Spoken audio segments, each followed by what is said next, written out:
दस्तक ड्रामे की अगली किस्त में आप देखेंगे कि कोर्ट ने किरण के हक में फैसला दे दिया और सैफ को मुंह की खानी पड़ी, लेकिन फिर भी महीने में 2 बार सैफ को मिलने की इजाज़त दी गई किरण की मर्जी से।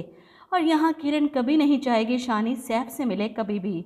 अदालत से निकलते हुए शानी किरण और मोइस का हाथ पकड़े जा रहा था जब सैफ पीछे से पुकारता है और शानी हाथ छुड़वाकर सैफ की तरफ जाकर इसके गले लग जाता है। किरण को यह बात अच्छी नहीं लगी, वो शानी को लेकर वहाँ से चली जाती है। इधर सैफ जितना खुश गया था उतना ही मुंह लटकाकर वापस आया। माँ बेचैनी से पूछती हैं क्या फ़ैसला हुआ अदालत का, और तब वो बताता है कि मैं हार गया, शानी मुझे नहीं मिला।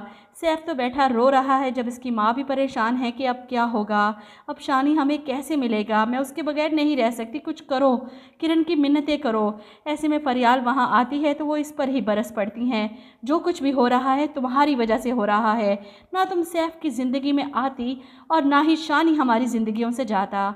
ये सुनकर फरियाल मुँह पर जवाब देती है ये जो कुछ हुआ मेरी वजह से नहीं बल्कि आपकी वजह से हुआ है।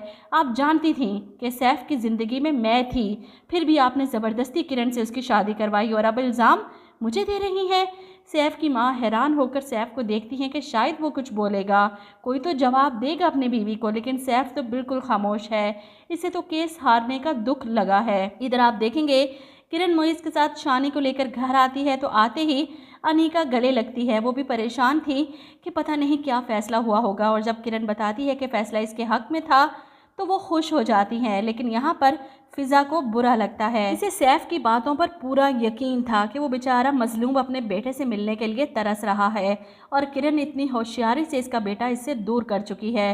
वो मोइस से बात करती है कि एक बच्चे को उसके बाप से दूर करना कहाँ की इंसानियत है। फ़िज़ा खाला की बात सुनकर मोइस को बुरा लगता है कि आप कुछ भी नहीं जानती, सैफ ने क्या किया था किरण के साथ।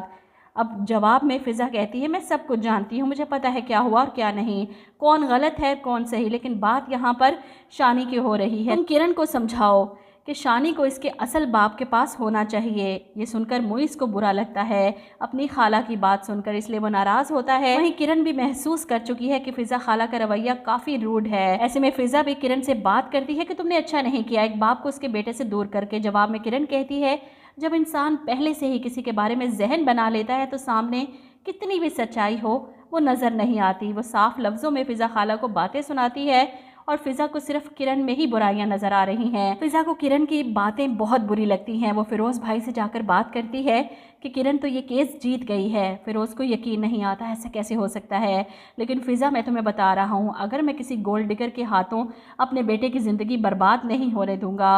वो फ़ौरन सैफ को फ़ोन करता है कि सब कुछ ठीक चल रहा था, मेरा वकील भी तुम्हारी तरफ था, फिर कैसे केस हार गए तुम।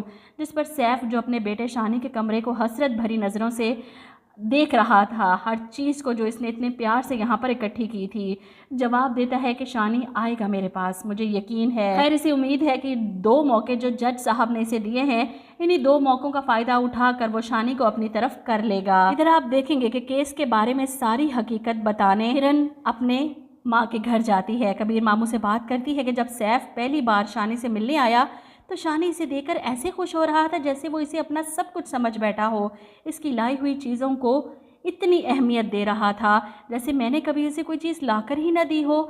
सब जानते हैं कि शानी को चीज़ों को खिलौनों का लालच देकर सैफ अपनी तरफ कर सकता है। ऐसे में शानी से मोबाइल ले चुकी थी किरण, और जब शानी मोबाइल की ज़िद करेगा और किरण इसे नहीं दिलाएगी तो वो ज़िद करेगा कि मुझे मेरे सैफ बाबा के पास जाने दें, और सैफ के पास दूसरा कोई ऑप्शन नहीं बचेगा कि वो शानी को अपने साथ यहाँ से इस मुल्क से लेकर फ़रार हो जाए।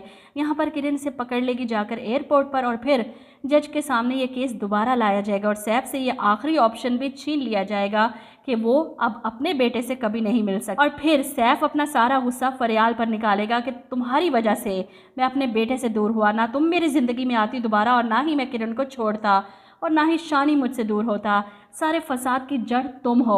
और तब फरियाल भी सैफ को छोड़कर हमेशा के लिए चली जाएगी। तो कहानी तो तकरीबन अपने इख्तिताम की तरफ बढ़ रही है। मेरा ख्याल है कि इसका एंड अब दिखा देना चाहिए, बहुत लटका लिया इस ड्रामे को, अब बस कर दें। आप लोग क्या कहते हैं इस बारे में कमेंट करके ज़रूर बताइएगा।